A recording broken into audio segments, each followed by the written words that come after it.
নমস্কার দর্শক বন্ধুরা, রেপ স্পোর্টস বাংলা পর্দায় আপনাদের সকলকে আরেকবার স্বাগত। আমি রাহুল। আর আগামীকাল দিল্লির সাই হেডকোয়ার্টারে একটি কিন্তু গুরুত্বপূর্ণ বৈঠক রয়েছে।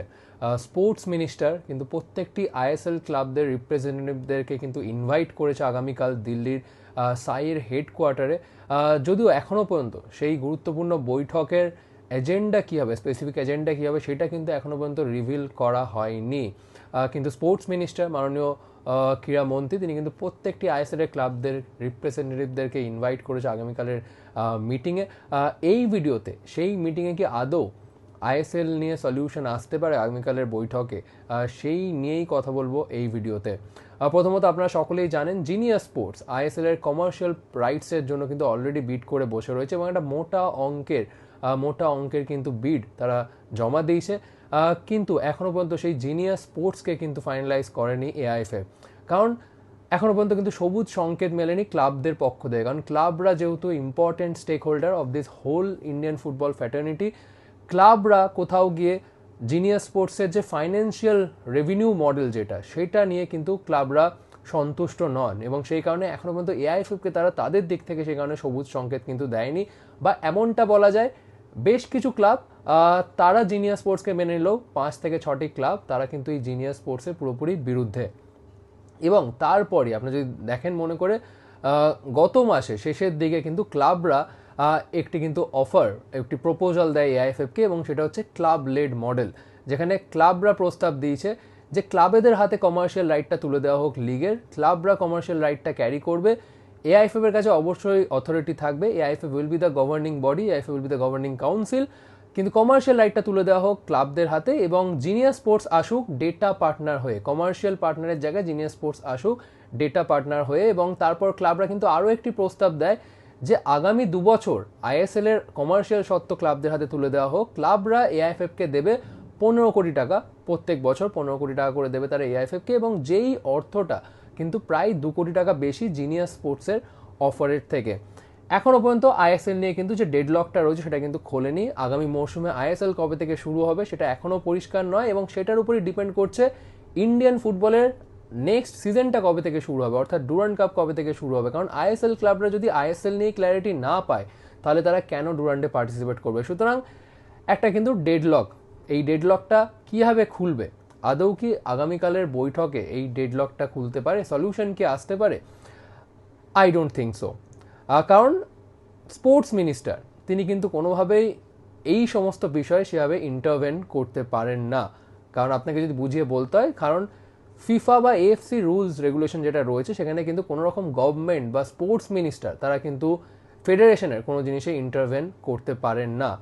গত বছর কি হয়েছিল, গত বছর বলা ভুল, গত মৌসুম আইএসএলটা কীভাবে শুরু হয়েছিল, অনেক মাস ধরে কিন্তু সেই ডেডলকটা কাটেনি। শেষমেশ স্পোর্টস মিনিস্টার মনসুখ মান্ডভিয়া তিনি সেই দিল্লির হেডকোয়ার্টারে প্রত্যেকটি আইএসএল ক্লাবদের রিপ্রেজেন্টেটিভদেরকে ডাকলেন এবং সেখানে উপস্থিত ছিলেন এআইএফএ প্রেসিডেন্ট কল্যাণ চৌবে এবং তিনি প্রত্যেকটি ক্লাবকে নির্দেশ দিলেন যে ইন্ডিয়ান ফুটবল বন্ধ হয়ে থাকাটা একেবারেই ভালো এক্সাম্পল নয়, বিশ্বের দরবারে ইন্ডিয়াকে কিন্তু খুবই খারাপ দেখায়। ফুটবল এখনও পর্যন্ত ইন্ডিয়াতে সেকেন্ড মোস্ট ফলোড স্পোর্টস। তিনি ক্লাবদেরকে বললেন এই বছরটা কোনো ক্রমেই ট্রাঙ্কেটেড ফর্মেটে তারা লিগটা খেলে নিক, আগামী মৌসুম থেকে আবার কিন্তু একটা সাস্টেনেবল ওয়েতে ফুটবলটা চালু করা হবে। এই মৌসুমে ট্রাঙ্কেটেড লিগ ইজ ওভার, কিন্তু এখনও পর্যন্ত নেক্সট সিজনে ফুটবলটা কবে থেকে শুরু হবে সেই নিয়ে কিন্তু ডাউট রয়েছে এবং সেই কারণে আরও একবার স্পোর্টস মিনিস্টার কিন্তু ক্লাবদেরকে ইনভাইট করেছে। এবং এই মুহূর্তে বেশ কয়েকটা ক্লাবের থেকে আপডেট নিয়ে যা জানা যাচ্ছে, ক্লাব সূত্র মারফত যা খবর, কালকের মিটিংয়ে অবশ্যই আইএসএল নিয়ে আলোচনা হবে, কারণ আইএসএল ক্লাব রিপ্রেজেন্টেটিভরা উইল অ্যাটেন্ড, সো অবশ্যই আইএসএল নিয়ে আলোচনা হবে। কিন্তু জট কি খুলবে সেই নিয়ে থাকছে প্রশ্ন।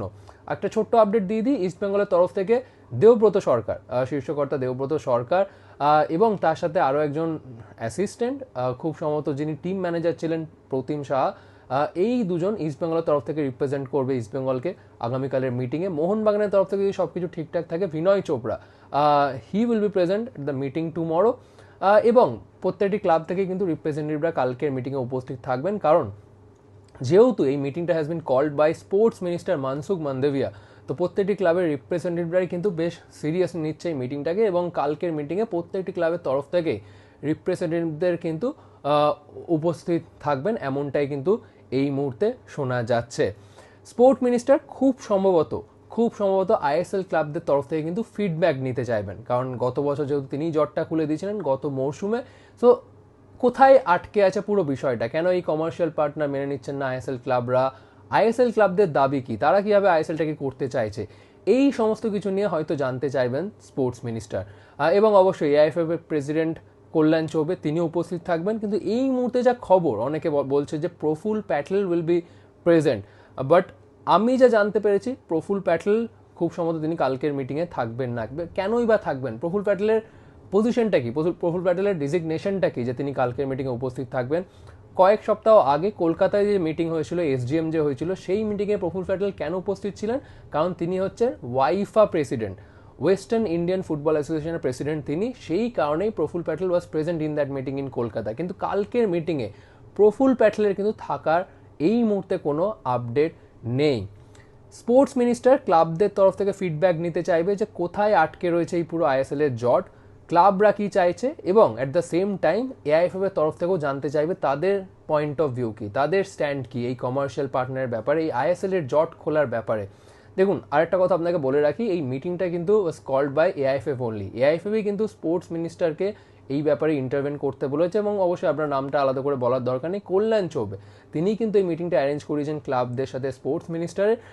এবং আপনাকে যেটা বললাম, স্পোর্টস মিনিস্টার কিন্তু ডাইরেক্টলি এই আইএসএল নিয়ে তিনি কিন্তু সলিউশন দিতে পারবেন না। তাহলে সেটা কিন্তু ফিফা যে রুলস রয়েছে সেই ফিফা রুলসের অ্যাগেনস্টে চলে যাবে। কোনো রকম অ্যাকর্ডিং টু ফিফা রুলস কোনো গভর্নমেন্ট ইন্টারভেনশন বা কোনো স্পোর্টস মিনিস্টার ইন্টারভেনশন কিন্তু ফিফা রুলের অ্যাগেনস্টে। সুতরাং স্পোর্টস মিনিস্টার ডাইরেক্টলি ইন্টারভেন করতে পারবেন না, কিন্তু তিনি যেটা পারবেন সেটি হচ্ছে ক্লাব এবং এআইএফএফকে সেম পেজে আনতে পারবেন। আবারও কোথাও গিয়ে এটা কিন্তু ইন্ডিয়ান ফুটবল যে ইন্ডিয়ান ফুটবল যদি বন্ধ হয়ে যায় সেটা একেবারেই খুব খারাপ দেখাবে অ্যাকচুয়ালি দেখতে গেলে বিশ্ব দরবারে। যেখানে অন্যান্য স্পোর্টসে ইন্ডিয়া এত ভালো করছে, যেখানে ফুটবল যেটা দেশের এখনও সেকেন্ড মোস্ট ফলোড স্পোর্টস, সেটা যদি বন্ধ হয়ে থাকে সেটা একেবারেই খারাপ দেখায়। সুতরাং সেই কারণে স্পোর্টস মিনিস্টার ইজ ইন্টারভেনিং, এবং তিনি যেটা করবেন খুব সম্ভবত ক্লাব এবং এআইএফএফদেরকে একটা সেম পেজে এনে দেওয়ার চেষ্টা করবেন। যদিও এই মুহূর্তে ক্লাবদের কাছে, বেশিরভাগ ক্লাবদের কাছে, তাদের কাছেও অজানা যে কালকের মিটিংয়ে আইএসএল এর এক্স্যাক্টলি কী নিয়ে আলোচনা হতে পারে। বাট অবশ্যই এটুকুনি বলা যায় না যে কালকের মিটিংয়ে হয়তো জট খুলে যাবে, বাট এটা বলা যেতেই পারে যে কালকে একটা ফ্রুটফুল ডিসকাশন হতে পারে বিটুইন স্পোর্টস মিনিস্টার। তিনি একটা সলিউশন দিতে পারেন যেটা নিয়ে এআইএফএফ এবং ক্লাবরা কিন্তু এগোতে পারেন আগামী কয়েক সপ্তাহে। কারণ দেখুন, এই আইএসএল নিয়ে জট খোলাটা কিন্তু খুবই ইম্পর্টেন্ট। অ্যাকচুয়ালি রেগুলার সিজনে ইন্ডিয়ান ফুটবল সিজন স্টার্ট হয়ে যায় জুলাইয়ের দ্বিতীয় বা তৃতীয় সপ্তাহ থেকে। প্রথমে একটা প্রি সিজন টুর্নামেন্ট হয় যেটা ডুরান্ড কাপের রূপে হয়, এবং তারপর আইএসএল স্টার্ট হয়, এবং তারপর সুপার কাপ বা ফেডারেশন। কিন্তু এই মৌসুমে এখনও যেহেতু জট খোলেনি, ক্লাবদের সিও বা ক্লাবরা কিন্তু কোনোভাবে ট্রান্সফার উইন্ডোতে কোন প্লেয়ার নেবে সেটা নিয়ে কিন্তু আর ঝাঁপাতে পারছেন না। অনেক প্লেয়ার, প্রায় 150 জনেরও বেশি প্লেয়ারের কিন্তু কন্ট্রাক্ট শেষ এই মাসে, মে মাসের শেষে। সেই প্লেয়ারদের সাথে কন্ট্রাক্ট নিয়ে কিন্তু কোনো কথাবার্তা শুরু করতে পারছে না ক্লাবরা, এবং তার থেকেও যারা সাফার করবে সেটা হচ্ছে ক্লাবেদের সাপোর্ট স্টাফ। যারা যারা ইন্ডিয়ান ফুটবল ফ্র্যাটার্নিটির সাথে যুক্ত সকলেই কিন্তু এই অনিশ্চয়তার কারণে কিন্তু বেশ সাফার করবে, এবং সেইটা যেন না হয়। সুতরাং একটা সলিউশন আনা দরকার খুব দ্রুত, এবং সেটাই আশা করা যাচ্ছে যে আগামী দিনের মিটিংয়ে সলিউশন না এলেও অ্যাটলিস্ট এই জট কীভাবে খুলবে সেটা নিয়ে একটা ফ্রুটফুল ডিসকাশন কিন্তু হতে পারে, এমনটাই জানা যাচ্ছে। আগামীকাল দিল্লিতে দুপুর 3টে নাগাদ সেই বৈঠক শুরু হওয়ার কথা বিটুইন স্পোর্টস মিনিস্টার এবং ক্লাবস রিপ্রেজেন্টেটিভ, এবং আমরা আশা করছি একটা ফ্রুটফুল ডিসকাশন হবে, এবং তারপর একটা হয়তো ডাইরেকশন পাওয়া যেতে পারে in which way Indian football will be headed towards. আপনাদের কি মতামত অবশ্যই জানান এই ভিডিও নিয়ে, এবং এরকম আরও অনেক আপডেট পাওয়ার জন্য অবশ্যই চোখ রাখুন রেপ স্পোর্টস বাংলার পর্দায়। আগামীকাল অবশ্যই বৈঠক শেষে কী কী ঘটলো, সেই বৈঠকে কী কী আপডেট, সমস্ত কিছু জানার জন্য অবশ্যই চোখ রাখবেন রেপ স্পোর্টস বাংলার পর্দায়। এখানেই শেষ করছি এই ভিডিওটি, আবার আপনাদের সকলের সাথে দেখা হচ্ছে পরবর্তী ভিডিওতে।